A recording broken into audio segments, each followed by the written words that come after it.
Good afternoon friends, welcome to our new vlog.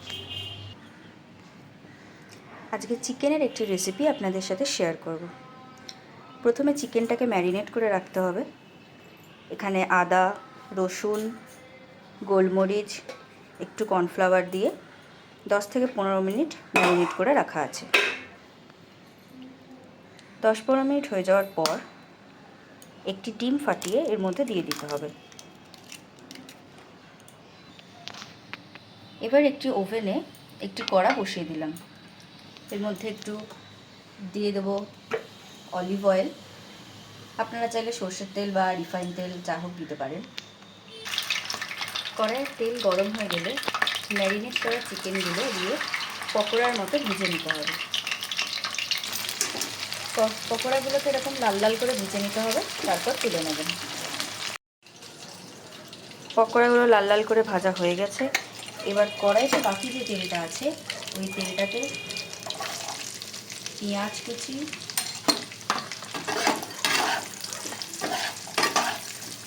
প্রথমে এটাকে একটু লাল লাল করে ভেজে নিতে হবে, তারপর ক্যাপসিকাম দিতে হবে। একটু ভালো করে ভাজার জন্য একটু সামান্য নুন দিলাম এর মধ্যে। এবার এর মধ্যে আদা বাটা, কাঁচা লঙ্কা বাটা পরিমাণ মতো দিয়ে দিতে হবে।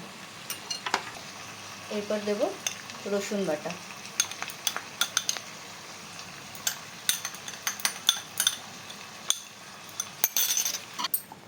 এরপরে কিছু গুঁড়ো মশলা দিয়ে দেবো এর মধ্যে। প্রথমে যাবে হলুদ গুঁড়ো, এরপরে দেবো লঙ্কা গুঁড়ো,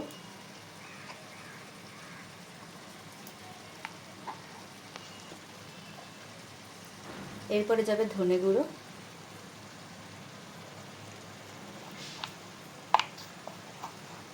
আর সামান্য পরিমাণে জিরে গুঁড়ো। এরপর স্বাদ মতো নুন দিয়ে দেবো। এরপর মশলাগুলোকে ভালো করে কষিয়ে নেব। এরপর একটি বাটিতে সস রেডি করে নিতে হবে।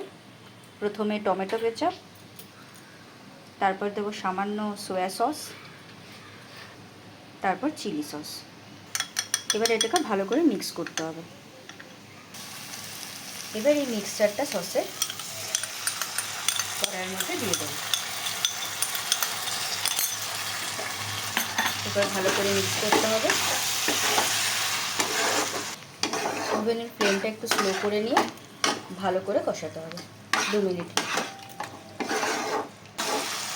ভালো করে কষানো হয়ে গেলে সাইড দিয়ে যদি তেল ছেড়ে দেয় তাহলে এবার ভেজে রাখা চিকেনগুলো দিয়ে দিতে হবে। 2 মিনিট পর ঢাকনাটা খুলে একটু নাড়া দিতে হবে।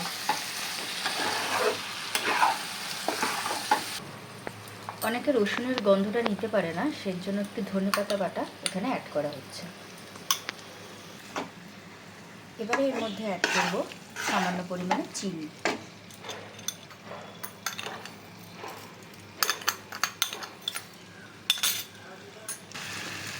হয়ে এসছে। এবার নামানোর আগে দিয়ে দেবো সামান্য কাঁচা লঙ্কা। আমাদের রান্না কমপ্লিট। সার্ভ করার পালা।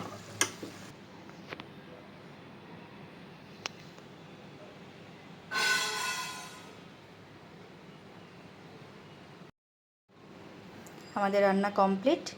এটা আপনারা রাইস বা পরোটা দিয়ে খেতে পারেন।